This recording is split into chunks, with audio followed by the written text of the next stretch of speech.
أعوذ بالله من الشيطان الرجيم.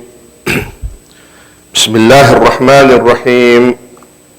الحمد لله رب العالمين، والصلاة والسلام على أشرف الأنبياء والمرسلين، شفيع المذنبين وخاتم النبيين، نبينا وشفينا وحبيب قلوبنا وطبيب نفوسنا أبي القاسم محمد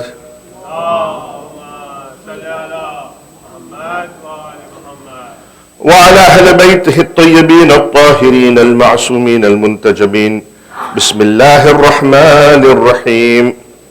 رب اشرح لي صدري ويسر لي أمري واحلل عقدة من لساني يفقه قولي.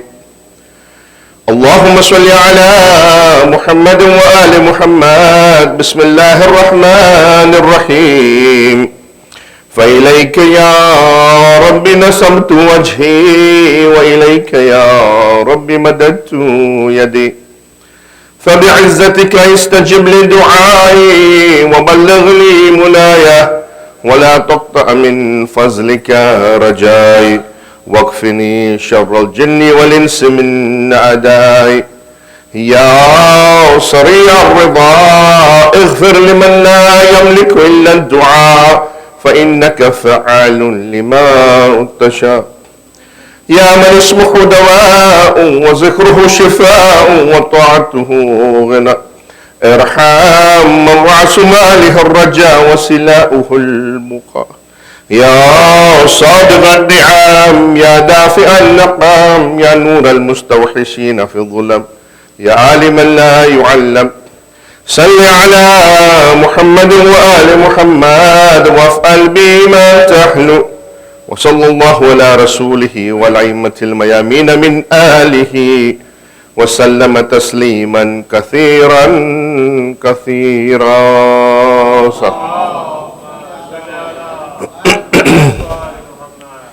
أما بعد، فقد قال الله سبحانه وتعالى في كتابه المجيد وفرقانه الحميد، وهو أصدق الصادقين وقوله الحق. أعوذ بالله من الشيطان الرجيم. بسم الله الرحمن الرحيم. والعصر إن الإنسان لفي خسر إلا الذين آمنوا وعملوا الصالحات وتواصوا بالحق وتواصوا بالصبر. آمنا بالله وصدق الله العلي العظيم. صلوات على محمد وآل محمد.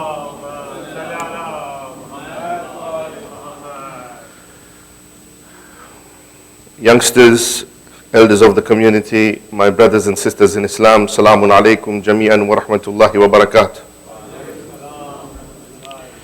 أعظم الله أجورنا وأجوركم بمسابنا بأبا عبد الله الحسين عليه السلام. We talked yesterday about the great personality of Janab Zainab Salamullahi alayha, and in that we said that her status is so high that she receives knowledge directly from Allah subhanahu wa ta'ala. We said that her status is so high that the fourth Imam himself said, Anti bihamdillah alimatun ghayra muallima wa fahamatun ghayra mufahima. That she, oh my aunt, you are that person who has received knowledge directly from Allah subhanahu wa ta'ala. But we also said that one of the reasons that we understand the qualities that Janab Zainab as-salamullahi alayha had is that one of those qualities that she has is a quality that we need to emulate in our own lives. And that is the quality of sabr. And in Surah Asr we said, the last part of Surah Asr, وَتَوَاسَوْا بِالْحَقِّ وَتَوَاسَوْا بِالصَّبْرِ. Allah subhanahu wa ta'ala says that if you want to enjoin people towards the truth, you cannot do it without having sabr. Sabr is one of those qualities that is most important if you want to go through a journey of the purification of your heart. Without this particular methodology, without sabr, you would not be able to purify your heart and get towards the proximity of Allah subhanahu wa ta'ala. What I want to do is talk about sabr and then connect it with Janab Zainab in the end. You see, sometimes we have a good life, a life of comfort. We have a good house, good car, good job, good children, and all of a sudden, a calamity befalls us. Something happens to us. And sometimes you'll see that it doesn't end. Something happens, and just as you're resolving that calamity, another calamity comes. And just when you're resolving that calamity, another calamity comes. And it happens so often, and it happens so perpetually, that it shakes your faith. And at some point, sometimes we say to Allah subhanahu wa ta'ala, why me? Why me, man? I'm a good guy, a good gal. I do so much, man. I come to the mosque, I pray, I fast in the holy month of Ramadan, I do every good thing. And Allah didn't find anybody in this whole world. He just got me here in Baltimore.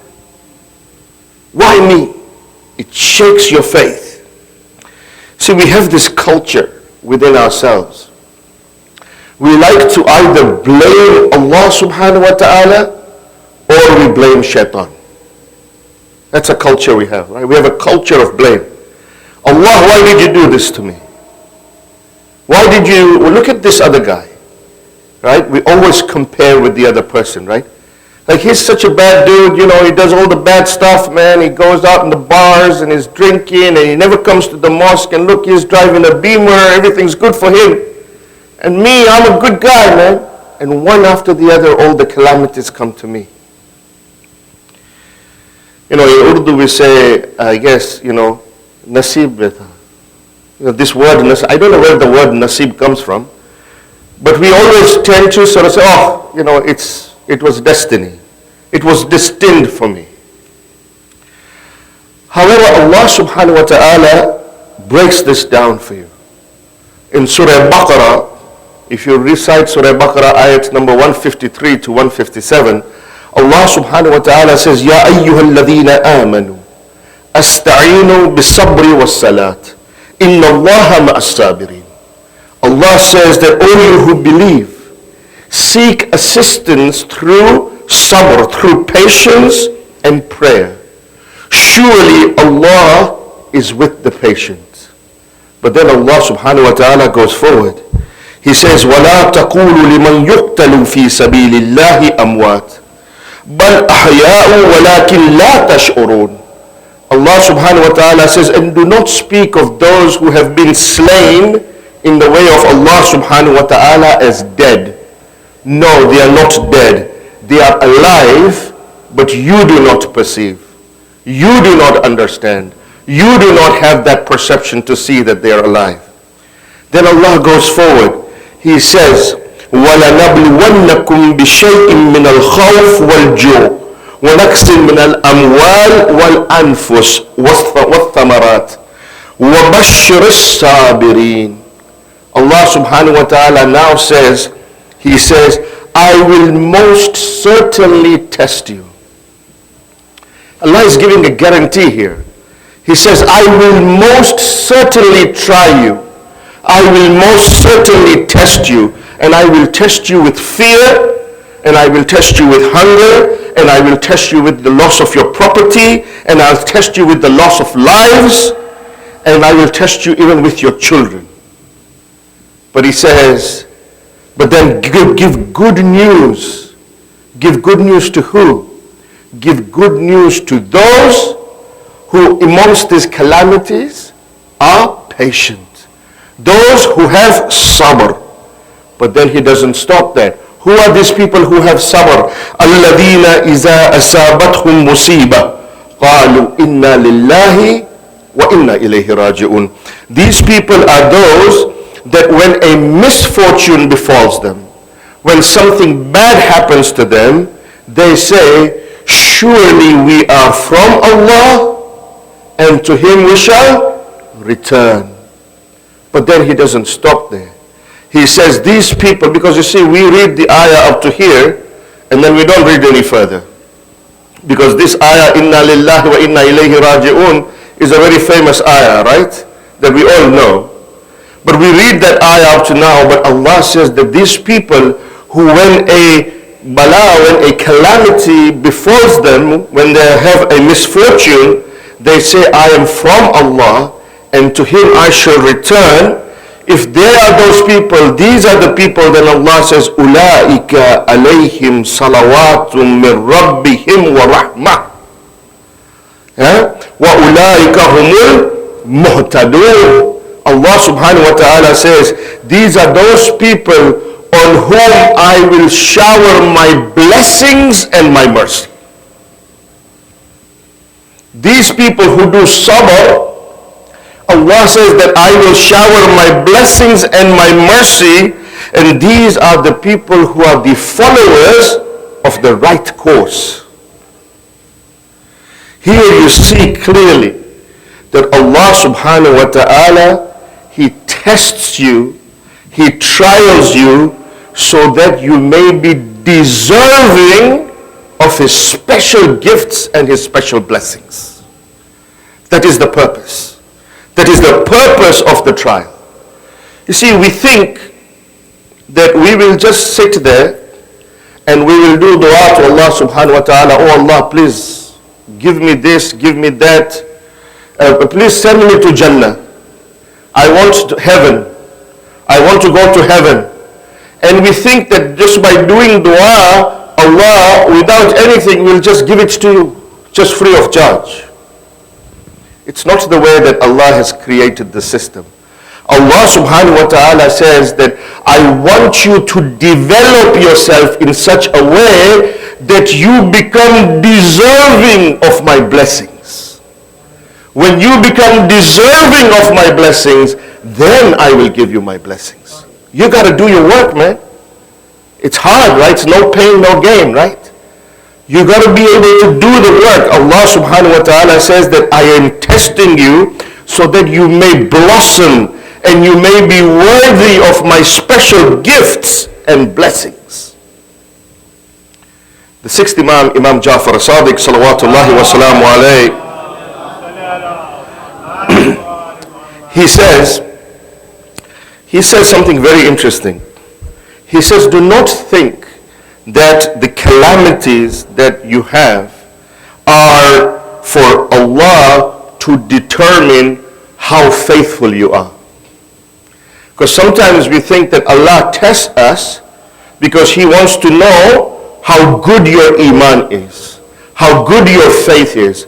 The sixth Imam says, do not think that Allah gives you the calamities to see how good your faith is, how good your iman is. Allah is all knowledgeable. Allah knows how good your faith is and how good your iman is. He doesn't have to test you to figure it out, that how good is this guy's iman or how good is his faith. The reason that Allah tests you because He wants you to be worthy of having His special blessings and His special mercy. That is why He tests you.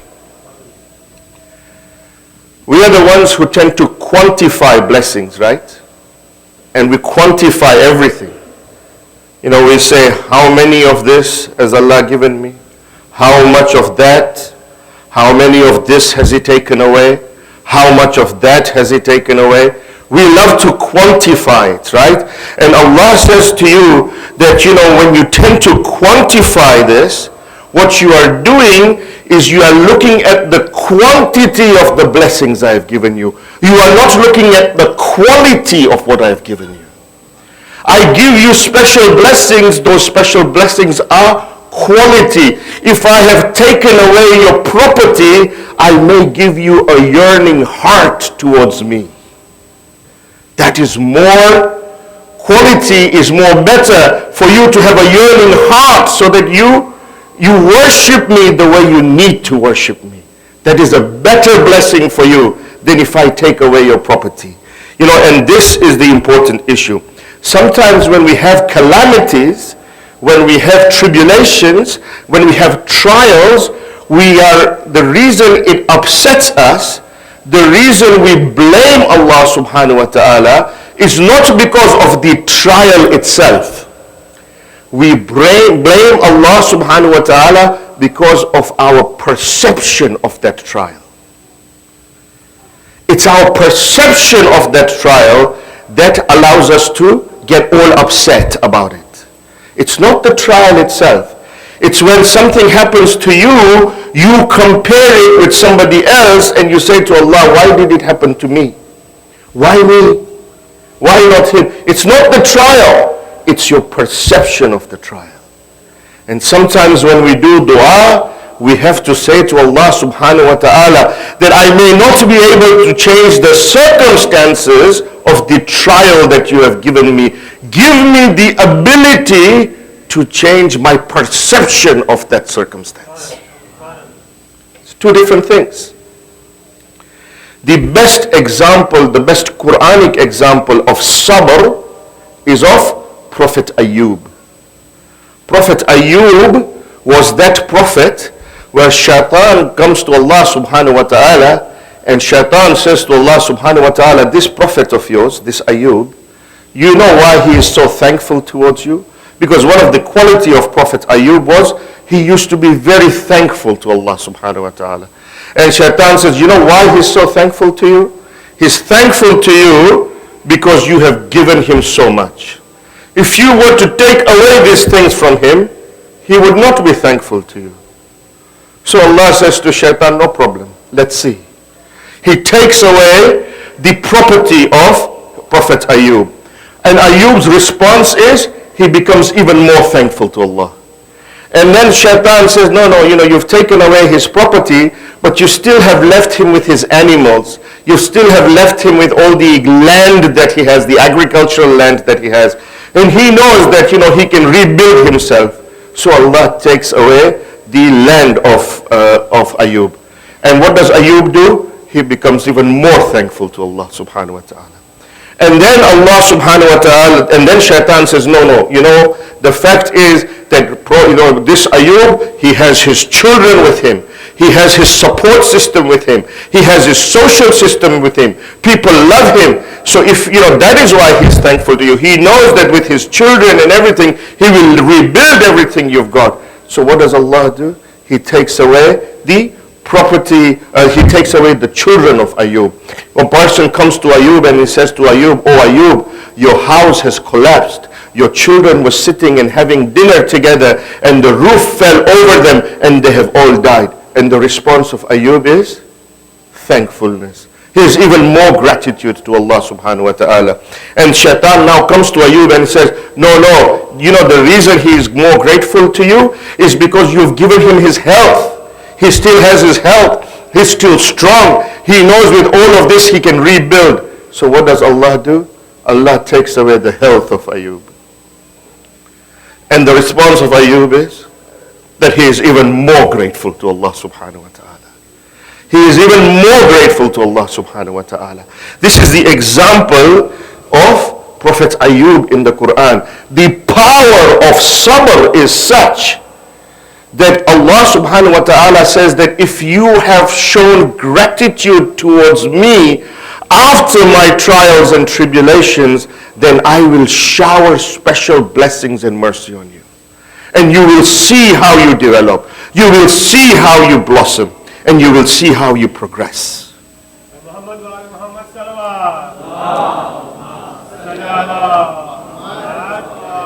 See, we have this concept of sabr that we think that sabr is a sign of weakness.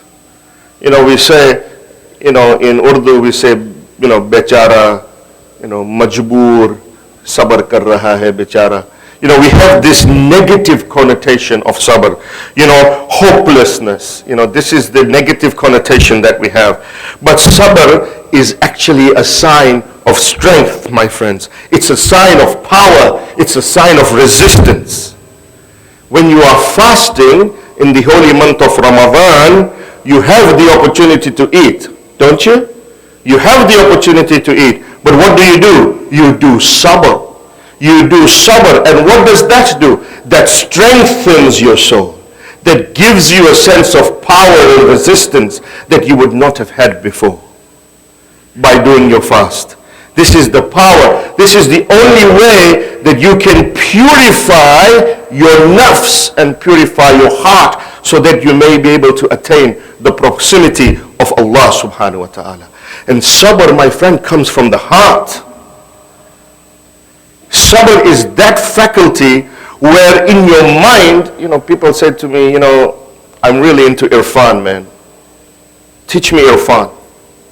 Because I do a lot of my own personal interest is in spirituality and irfan. And people sort of say, well, just teach me. Teach me, how to get close to Allah subhanahu wa ta'ala. I want to get close to Allah subhanahu wa ta'ala. I want to be an arif, man. Arif, that's what I want. We don't understand that in order for you to become an arif, you have to go through stages of trials and tribulations. You have to go through stages of purification of your heart and purification of your nafs. And that is the journey towards Allah subhanahu wa ta'ala. There is no shortcut, man. There's no shortcut. Right? There is no shortcut in Islam. And when that purification of your heart reaches that stage where you see nothing in front of you but the obedience of Allah subhanahu wa ta'ala, see at that time that you have mastered the faculty of sabr. And the best example of that you see with Amir al-Mu'mineen, Ali ibn Abi Talib salawatullahi wa salamu alayhi. And every child knows this particular event of history, right? This is in the Battle of Khandaq. In the Battle of Khandaq, Imam Ali alayhi salam is facing Amr bin Abdawad. Amr bin Abdawad at that time, Amr bin Abdawad was no ordinary guy. He was the warrior at that time, the strongest man in Arabia. People used to hear the name of Amr and they used to start to tremble. That's Amr ibn Abdawad. Imam Ali, you know this. I'm not going to go into the details of this event, but you see in this event that Imam Ali alayhi salam goes and fights Amr ibn Abdawad. Nobody stands to fight Amr ibn Abdawad. Nobody has that courage. Nobody has that courage to fight Amr bin Abdawad, because there is nobody else in that whole audience that had nothing but Allah subhanahu wa ta'ala in their heart. And Ali ibn Abi Talib goes and fights Amr bin Abdawad. They start to fight, and a time comes when Ali ibn Abi Talib is about to behead Amr bin Abdawad. And just at that moment, Amr spits on the face of Ali. What does Ali do? He backs off. He backs off. If Ali ibn Abi Talib at that time, if Amir al-Mu'mineen would have killed Amr, what would have been the big deal? Amr was a bad dude anyway, man. He needed to die. So he said to Ali, just knock him off, man. You've got the chance. This is a warrior. It's not easy just to get him in a position where you can kill him. Why didn't you kill him? But Ali wants to show us the importance of sabr.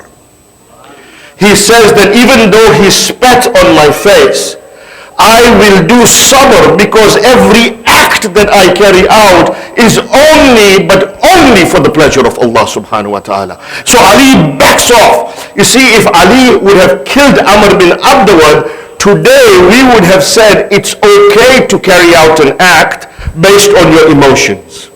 And Ali is saying it is not okay for you to carry out an act based on your emotions. It is only okay for you to carry out an act based on the pleasure of Allah subhanahu wa ta'ala. So Ali backs off to give us the lesson that have control of yourself.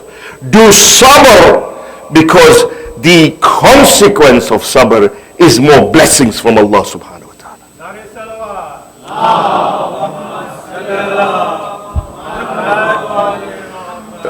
Now there are levels of sabr.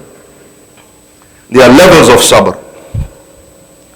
And there are 3 levels and degrees of sabr which are indicated in our noble traditions.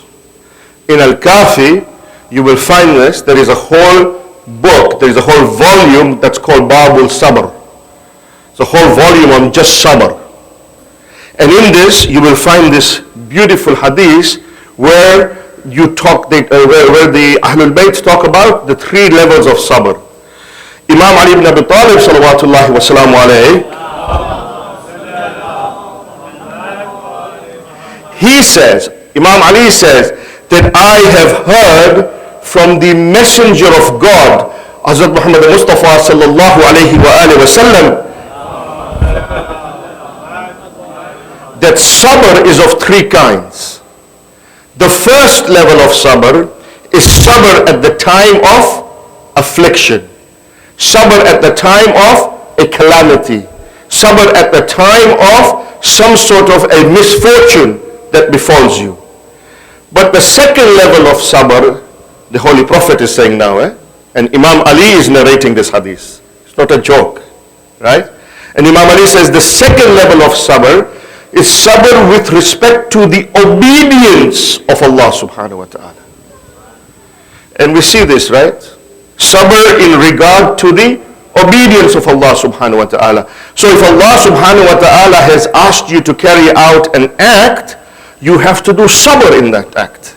Because if Allah is saying to you that you have to fast, then there is sabr in that fasting. If Allah has told you that you have to wake up in the morning to recite Subuh Salat, and you are really comfortable in this really cold weather in Baltimore, which I'm not used to, and you're in your duvet and you're really comfortable and warm, and you hit that snooze button 10 times, right? There is sabr in that, right? You sabr when you have to wake up in the morning in the obedience of Allah subhanahu wa ta'ala. And then the Prophet said, but the third level of sabr is sabr with respect to the disobedience of Allah subhanahu wa ta'ala. Sabr in regard to the disobedience of Allah subhanahu wa ta'ala. And that is when you are faced with something that is in the disobedience of Allah subhanahu wa ta'ala, you have to do sabr, right? Instead of committing a sin, you refrain from that sin. That requires you to do sabr. And the Prophet said that this is the hardest type of sabr. When you have to refrain yourself, when you have to control yourself from committing an act that is in the disobedience of Allah subhanahu wa ta'ala. These are the three levels of sabr. In Hadith Qudsi, you know what Hadith Qudsi is, Hadith Qudsi is the hadith from Allah subhanahu wa ta'ala. These are those hadiths that are not part of the Quran, but they are from Allah subhanahu wa ta'ala. What does Allah say in Hadith Qudsi? He says, Yabna Adam, or the progeny of Adam. Not Yabna Muslim, not Yabna whatever, Yabna Adam, or the progeny of Adam. Ana malikun la azul. I am that king that never perishes. Allah is saying, I am that king that never perishes. Iza qultu li shay'in kun fayakun. Whenever I say to something be, it becomes. But then Allah subhanahu wa ta'ala goes further and He says, Yabna Adam, or the progeny of Adam, ati'ni fima amartuk. Worship me in the way that I have asked you to worship me. Not in the way you want to worship me. Worship me in the way that I have asked you to worship me. That means do sabr in regard to my obedience. Wantahi amma nahaytuk, and refrain from all those things that I have forbidden for you. Do sabr in regard to my disobedience. And Allah says, if you do that, if you do that, worship me the way I have asked you to worship me. Refrain from all those things that I have asked you to refrain from. Then what will happen? Hatta taqula li shay'in kun fayakun. If you do that, I will make you such that you will say to something be, and it will become. Allahu Akbar. Look at the capacity of the human being. Look at the capacity of the human being. Allah subhanahu wa ta'ala says that if you do sabr with respect to my obedience, and if you do sabr in regard to my disobedience, I will manifest my names unto you. You will start to manifest my attributes in yourself. And when you start to manifest my attributes within yourself, then you will have capacity that you will say to something be, and it will become.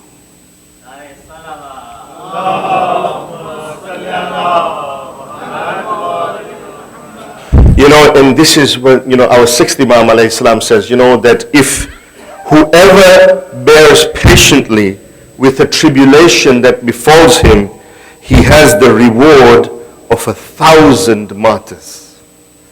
1,000 shaheed. Not one. We recite in Ziyarat al-Warisa, Ya laytani kuntu ma'akum, right? If only I had been there with you. Well, you can. Do sabr. And Allah subhanahu wa ta'ala says, I will shower you with blessings and I will shower you with mercy that even you will not be able to fathom. In the time of the Prophet, there was a thief. He's a professional thief. In the time of the Prophet. You'll see this in the seerah of the Holy Prophet. If you read the seerah, the history of the Holy Prophet. And this guy, he was a professional thief. He used to see what was happening in Medina, and then he would plan his strike. Very professional in the way he was doing it. And one day he heard that a new family had migrated to Medina. When he heard this, he thought to himself that tonight I'm going to go and rob them. You see, what used to happen is when a new family would migrate to Medina, they would come with all their belongings, right? And they would come with all their belongings and they would keep them at home. There was no security measures at that time. There was no bank to take them in or anything like that. They would keep it at home. So he thought to himself that because they are here and it's new, I'm going to go and I'm going to rob them. He was a professional thief. So he planned. And that night, he went to that house to rob them. When he got to that house, and like a thief does, right? He peeks out of the window, he looks when is the right time to go, and when is the right time to rob. He saw that actually that it was not a family who had migrated, it was just one young woman. A young woman about 18 or 19 years old. She was the only one who had migrated. And then he saw that inside the house there were bags of gold that had been put there. She had come with a lot of money. So he thought to himself, this is from the seerah of the Prophet. So he thought to himself that, okay, today is my day, man. Right? I got all this money that I can rob, and there is a young girl alone, and if I have the chance, I will even have my illegitimate desires on that young girl. So he started to enter the house. As he was entering the house, somebody was reciting Quran. Somebody was reciting the Holy Quran. And he could hear the voice of somebody reciting the Holy Quran. And this person who was reciting the Holy Quran, he was reciting Surah Naziyat, ayat number 79 onwards. And he was reciting فَأَمَّا مَنْ طَغَى. And this means that as for those, Allah subhanahu wa ta'ala says, as for that person who is inordinate, who has transgressed all bounds, who commits all the sins, وَآثَارُ الْحَيَاةِ الدُّنْيَا, and prefers this life of this world as opposed to the akhirah, فَإِنَّ الْجَحِيمَ هِيَ الْمَأْوَى. Allah subhanahu wa ta'ala says, then surely hell is the abode for that person. And then the ayah went on, this person was reciting the ayah, وَأَمَّا مَنْ خَافَ مَقَامَ رَبِّهِ وَنَهَى النَّفْسَ عَنِ الْهَوَىٰ. And as for that person who has fear that when he stands in front of Allah subhanahu wa ta'ala, when he stands in the presence of his Lord, and he understands that, he fears Allah subhanahu wa ta'ala, and he forbids his soul from all the low and illegitimate desires that he has. فَإِنَّ الْجَنَّةَ هِيَ الْمَأْوَى. For that person, surely the garden of the heaven is his abode. He heard these ayats. Of course, he was an Arab, so he knew what this person was reciting. And these ayats of the Quran, they hit him in the heart. It had an effect on him in his heart. And he thought to himself that really, I have been a thief for so many years. I have done so many bad things. If I was to stand in front of Allah subhanahu wa ta'ala, what would I say? I don't stick a chance. And so he thought to himself that, okay, it's time to let go. So he decided that he was not going to enter the house. Because this ayah has such an effect on his heart, he started to feel remorse about what he had done, and he left and he went away. At Fajr time, he went to Masjid al-Nabawi to recite Fajr prayers. Because he was a thief, and he had to make sure that he had that image, that people would not know that he was the thief. Right? That's what thieves do, right? That's what sometimes we do, right? Sometimes what we do is we make an image of ourselves, in our community, that we are so pious, but inside and underneath it all, we like to cheat and do everything that we can with other people. So this person was like that, right? He went, he recited his Fajr Salat behind the Holy Prophet. And he recited his Fajr Salat, and after the Fajr Salat, the Holy Prophet, as was his tradition, he would give a sermon after the Salat of Fajr. And he would sit in the front to listen to the sermon of the Holy Prophet. And the Prophet gave his sermon, and after the Prophet gave his sermon, the Prophet then would sit with the people, and he would just talk with his companions and with the people. And this man sat next to the Prophet, whilst the Prophet was having a chat and sitting with the people. And just as that happened, there was a commotion. And somebody came to the Prophet running and said to the Prophet, "Oh Prophet, there is an emergency." "What's the emergency?" the Prophet said. And the person said that there is a woman who has come here and she wants to meet with you right now. It's urgent. And the Prophet said, "Tell her to come." And when this woman entered, this thief looked at that woman and he realized that it was that same young girl of 18 years that a few hours ago that he had gone to her house. And he just had that moment, right? He had the OMG moment, right? Like, oh my God. He said to himself, you know what? All these years, I've been stealing, I've been robbing, I've been doing bad things, and nothing happened to me. And today, for the first time, I walked away and did a good deed, and now my game's gonna be up, man. She's gonna recognize me, and I'm in trouble. I'm toast. I'm gone. But the woman came in, and the woman said to the Holy Prophet, she said to the Holy Prophet, she didn't recognize him. So he was sitting there, he bowed his head, but he looked up, the woman had seen him, but she didn't recognize him. And he sort of went, whew, that was close, right? Didn't recognize me, man. That's good. So the woman goes to the Prophet and she says to the Prophet, she said, "Oh, the messenger of God, last night a thief came to my house." And she said, "I am alone and I have lots of money. And the reason I have lots of money is because I come from this particular tribe. This particular tribe that is not a Muslim tribe. And myself and my parents converted to Islam. But my parents have died and they kicked me out of the tribe. So I've come to Medina to stay in Medina under your refuge. But last night a thief came to my house and I heard that thief come to my house. I didn't see his face, but I have a lot of money. So, oh, the Prophet and the Messenger of God, I am asking you for protection. Provide me with protection."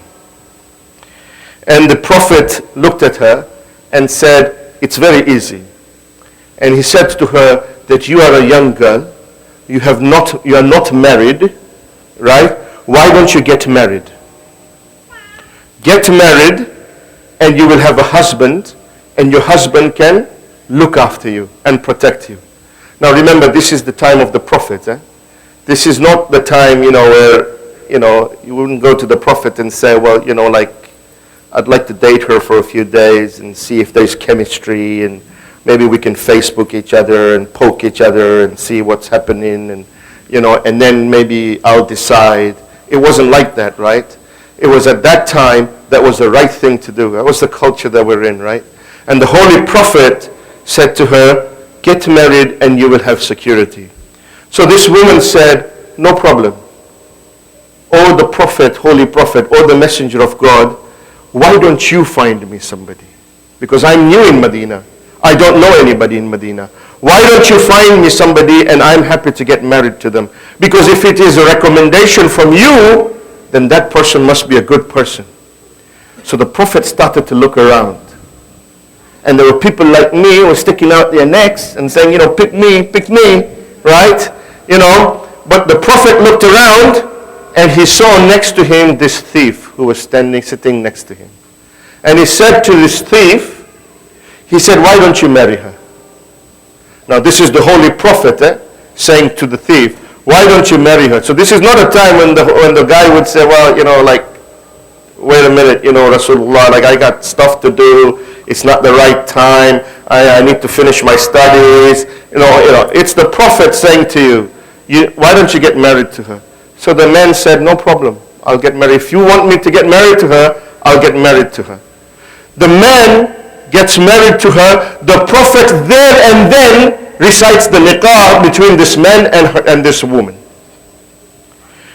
Few minutes after, and once the Prophet finishes reciting nikah, he says to the man, go with your new wife to her house. The man now with his new wife goes to her house. When he gets into that house, that same house, that a few hours before he was going to enter that same house to rob that particular house and to have his illegitimate desires, when he gets into that house, he falls directly into sajda. When that woman looks at him and he says, no, what's your problem, man? What happened to you? You've fallen into sajda. He gets up and he tells his new wife who he is. And he said, today, for the first time, I did sabr. And what I would have received from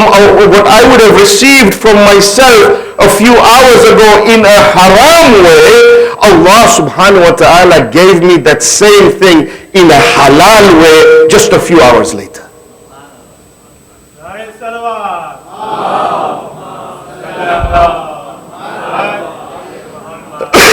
This is the power of sabr, my friends.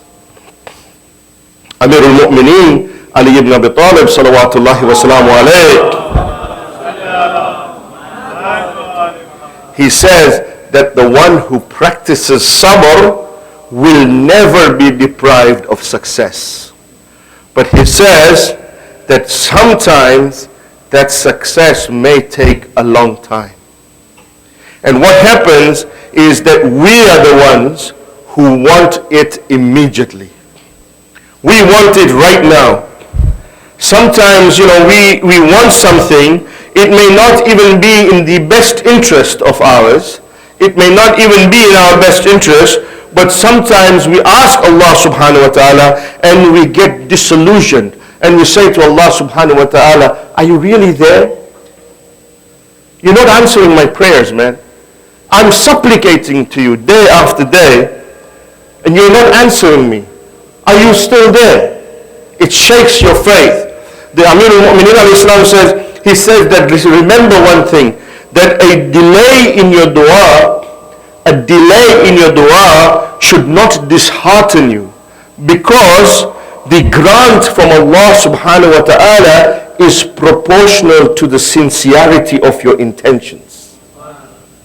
And then Imam Ali alayhi salam says that remember something, that Allah subhanahu wa ta'ala, when you ask him for something, he may not give it to you because He has planned for you something even better than what you have asked.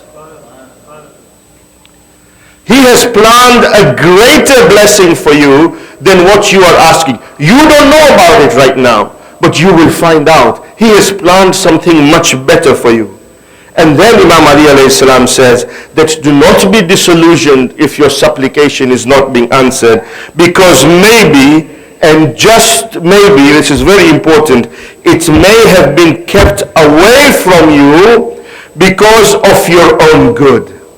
It may be have kept away from you because it is good for you not to have that. Because sometimes you ask for those things that will destruct and destroy your own faith in Allah subhanahu wa ta'ala. And that is why He has not given it to you.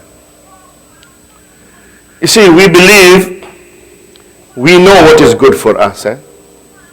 We really believe we know what is good for ourselves.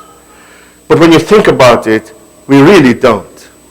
We really don't. We say to Allah subhanahu wa ta'ala, oh Allah, just give me this. If you give me this, then I will be the perfect person. I will do this, I will do that, I will do this, I will do that. Just give it to me. And Allah says to you, do not dictate to me what is good for you. I created you. I know what is good for you. Don't dictate to me what is good for you. I have created you. I know what is good for you. I may not give you that money that you want, because maybe if I give you all that wealth, you will become proud. And because of your pride, you will go away from me. You have asked for my proximity, right? You want to get close to me. I will not give it to you because I don't want you to be pumped with ego and you become the money bags that you are, and you just, you now forget me. I won't give it to you. I know what is good for you. This is what Allah subhanahu wa ta'ala does. My friends, my time is up. But I want to just remind you that sabr with respect to calamities, sabr with respect to obedience of Allah subhanahu wa ta'ala, and sabr in regard to the disobedience of Allah subhanahu wa ta'ala is what we should practice in our lives, because this will be the reason of purification of our souls.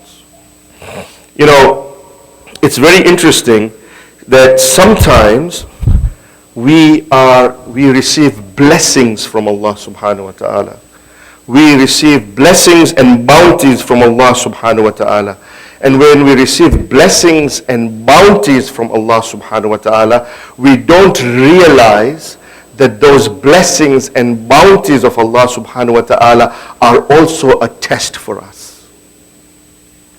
You see, it's easier when you have a calamity, right? When you have a calamity, when a person has a misfortune, he will always run towards Allah. Whenever something bad happens to a person, he will always run towards Allah subhanahu wa ta'ala. Oh Allah, please fix my problem, fix my health, fix my wealth, fix my property loss, fix my this. You always run towards Allah subhanahu wa ta'ala. But sometimes what we don't realize is that Allah subhanahu wa ta'ala tests us with bounties and blessings. And that is where there is a relationship between sabr and shukr of Allah subhanahu wa ta'ala. And this is coming back to Hazrat Ayyub in the Holy Quran. Because you see, it depends on how you look at your blessings and how you look at your bounties. If you do not consider the blessings and the bounties as a test from Allah subhanahu wa ta'ala, then you will be pumped with ego and pride. When you get blessings, you will become egotistical and you will become proud. But if you consider the blessings of Allah subhanahu wa ta'ala as a test and a trial for you, then what you will do is you will use those blessings in the way Allah subhanahu wa ta'ala wants you to use those blessings. And then instead of pride, you will become thankful and humble towards Allah subhanahu wa ta'ala. And sometimes we don't realize this. Sometimes we say to ourselves, how is it that this person has this blessing and I don't have it. Think about it this way. This person has that blessing, his test is greater. Because if you get wealth, if you get a position, you get a big degree, you get a CEO job in a big firm, if you don't consider that as coming from Allah subhanahu wa ta'ala, if you don't consider that as a trial from Allah subhanahu wa ta'ala, then you become, you start to become proud, right? Because you say to yourself, this is my work. It's my hard work. I did this. It was me, and that starts to come into your mind, right? You don't consider this as a blessing from Allah subhanahu wa ta'ala. And that test, my friend, is harder. So sabr can lead to either pride or it can lead to thankfulness. Depends on how you see it. If you see it from Allah subhanahu wa ta'ala, then it will lead to shukr. Because shukr is a higher level than sabr. Remember that. Shukr is a higher level than sabr. Sabr is there, but if you want to progress in sabr, you come to the consequence of sabr, and the consequence of sabr is shukr. If you do not do sabr properly, then the consequence of that sabr that you do, in which there is no Allah subhanahu wa ta'ala, will lead you to pride. That is what is important. And that is what we learn from the Ahlul Bayt. But the Ahlul Bayt, we learn something even higher than this. With the Ahlul Bayt, we learn even something that is higher than this. Once Amir al-Mu'mineen, he was walking, he was traveling. Imam Ali alayhi salam was traveling, and when he was traveling, he met a traveler, right? And when he met a traveler, he said to the traveler, give me your introduction. Who are you? And the traveler was a smart guy, like myself, and he said, I'm a Muslim, man. I'm a Muslim.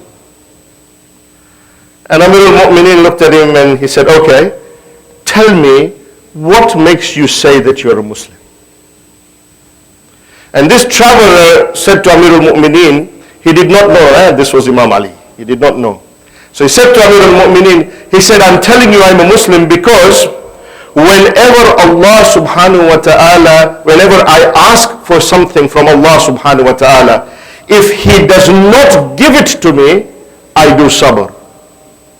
And if He gives it to me, I do shukr. Not bad, eh? Right? You gotta admit, man, it's not bad. It's good, right? He said, when I ask something from Allah subhanahu wa ta'ala, if He does not give it to me, I do sabr. If He gives it to me, I do shukr. And Ali ibn Abi Talib smiled at him. He said, that is the difference between you and the Ahlul Bayt. He said, because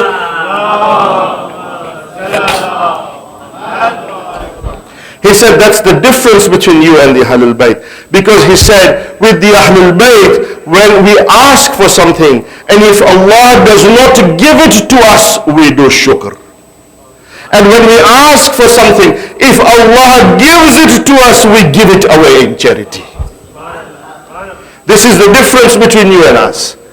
We do shukr when Allah does not give it to us, because by doing shukr, we become deserving of more blessings of Allah subhanahu wa ta'ala. In Nahjul Balagha, sermon number 155, Imam Ali alayhi salam alludes to this conversation when he was very upset at one time. He was upset because he had not tasted martyrdom yet.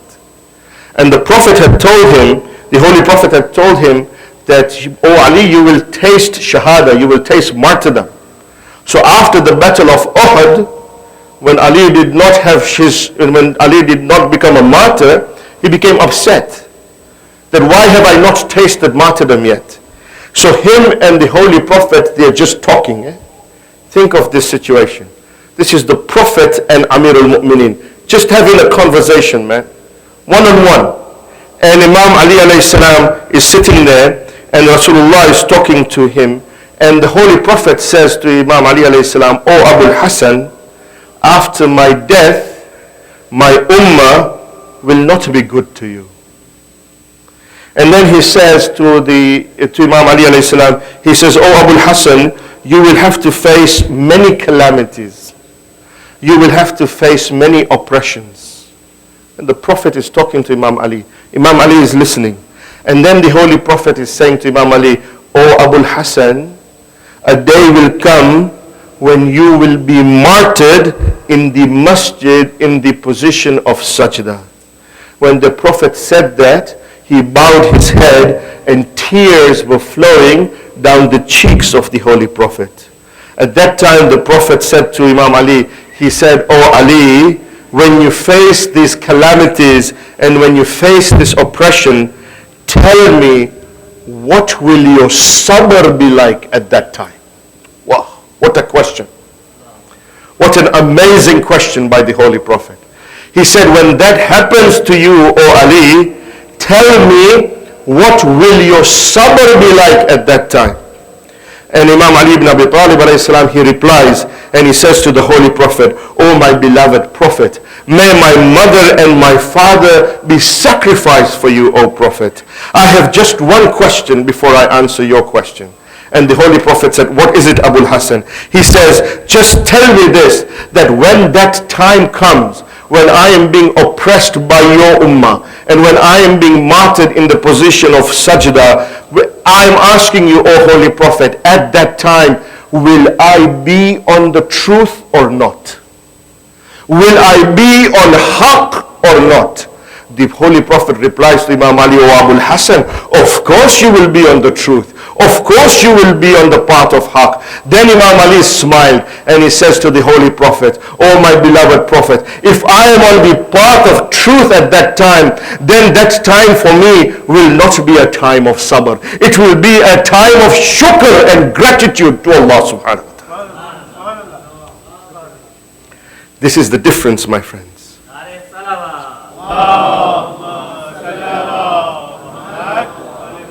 This is the difference. The difference is that this noble characteristic of sabr can lead you either to ujub, which is self-conceit and pride, or it can lead you to shukr, which is gratitude to Allah subhanahu wa ta'ala. And it is your mindset that will determine how that happens. And this is the lesson we see from Karbala. This is why Janab Zainab is Zainab. This is why Zainab is Zainab. She is at the peak of sabr. She is at the mi'raj of sabr. Total control of herself. So much sabr, so much tribulation, but she has not. I challenge anyone, I challenge you, find me an instance where Zainab complains to Allah subhanahu wa ta'ala. You will not find it. She never says to Allah subhanahu wa ta'ala, "Oh Allah, why me? Why my children? Why my brothers? Why my hijab? Why my tents? Why this?" No. What she does is completely different. Her peak is sabr. When her two sons are brought to her tent, you see her in sajda with Allah subhanahu wa ta'ala. She's in the state of shukr. She's saying to Allah subhanahu wa ta'ala, "Rabbana takabbal minna." Oh Allah, accept this sacrifice from me. Zainab. There is no woman in the history who suffered like Janab Zainab. And there is no companions in history who suffered like the companions of Aba Abdullah. And there is no Imam in history after Aba Abdullah who suffered like Imam Sajjad. This caravan, when this caravan was taken from Karbala to Kufa, the ladies and the children who were made to pass through the corpses of the shuhada. They were made to pass through the corpses of the shuhada. My brothers and sisters, try and think of what the image would have been, what the attitude would have been, what the emotion would have been of the 4-year-old daughter of Imam Hussein, of Sakina, of Ruqayya, of Fatima, when they would have passed through the corpses and they would have seen their father's body lay in the ground of Karbala without any coffin, and they would have seen the body without the head being cut off and put on top of the lance. What would have been their position when these corpses, when this caravan was made to pass through the corpses in Karbala? They stood there for a few minutes, and the women folk, they started to beat their faces and they started to beat their chests. They started to do matam. They started to wail and they started to cry. When this happened, Umar ibn Sa'd, he came to Shimr and he said to Shimr, "Oh Shimr, the head of Hussein is not moving forward. I want you to make sure that this crying and this matam and this beating of the chest stops. Stop it." Shimr came forward. He took out his whip and he started to whip the back of Imam Sajjad alayhi salam. And he said to Imam Sajjad, "Tell your women folk to stop wailing and crying and beating their chest." And he started to whip Imam Sajjad. Imam Sajjad looked at the head of Aba Abdullah al-Hussein and he looked at the head of his father and he said, "Oh my beloved father, I do not have the courage to tell the women folk to stop their beating and wailing, to stop their matam. I will not do that. Sajjad will die with the whips of Shimr, but he will not tell the women to stop to do their azab." At that time, Umar ibn Sa'd came to Shimr and he said to Shimr, "Shimr, this is not happening. It is not working. I want you to do more." And then you know what Shimr did? He came to the women folk. He said to Umar ibn Sa'd, "I know the best way to stop the matam of the women folk. I know the best way to stop the azab of the women folk." He took the hands of the women folk and he tied the hands of the women folk to their necks so they could not do the azab of Aba Abdullah al-Hussein. Hazadar al-Hussein, when you look at the sabr, you look at the sabr of Imam Sajjad, you look at the sabr of Janab al-Zainab. History says that despite this, there were 3 instances where our imams were overwhelmed, where our imams were not able to control themselves. 3 instances the history tells us. The first instance the history tells us is that time when Amir al-Mu'mineen was giving the ghusl to Janab Fatima al-Zahra. When he was giving the ghusl to Janab Fatima al-Zahra, Imam Ali, when he was giving the ghusl, there came a time when Imam Ali stopped the ghusl and he started to cry and he started to wail. Imam Hassan alayhi salam said that when we asked our father, "Oh my father, what happened to you? We have never seen you cry and wail so much." Imam said that when I was giving ghusl to Fatima al-Zahra, I came across that broken rib on the chest of Fatima al-Zahra. And he said to his children that I did not know that all this time my Fatima had kept this secret hidden from me, that her rib had been broken. The second time, the second instance where the Imam were not able to control themselves was in the Zindan of Sham. In the Zindan of Sham, when Imam al-Sajjad alayhi salam was there and Janab Ruqayya had shahadat in the Zindan of Sham, when this 4-year-old daughter of Imam Hussein died in the Zindan of Sham, a few women from the Sham came to give ghusl to Janab Ruqayya. And when they came to give ghusl to Janab Ruqayya, they came to Imam Sajjad alayhi salam. After a little while they came to Imam Sajjad alayhi salam and they said to Imam Sajjad, "Ali ibn Hussein, we will not give ghusl to this young child." And Imam Sajjad said, "Why will you not give ghusl to this young child?"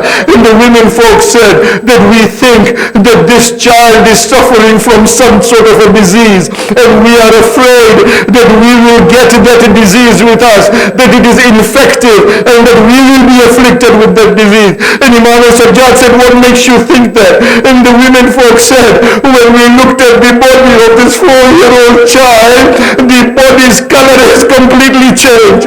The patches of black and blue that we see on the body, we will not be able to give ghusl.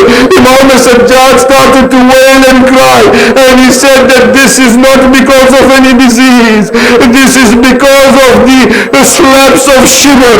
This is because of the abuse by Shimr and the people, that my sister has all these black and blue things on her body.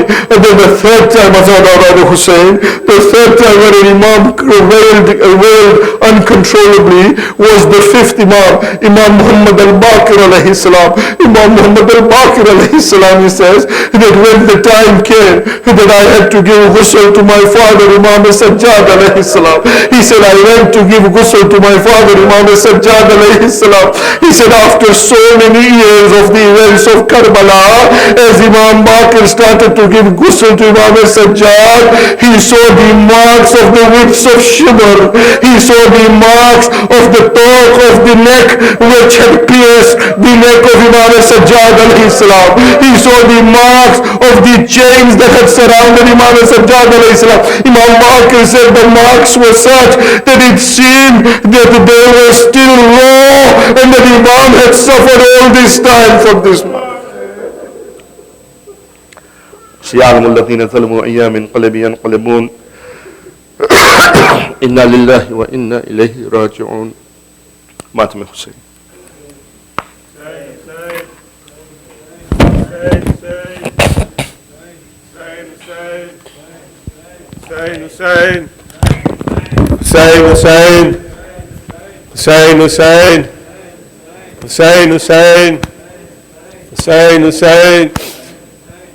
Hussein.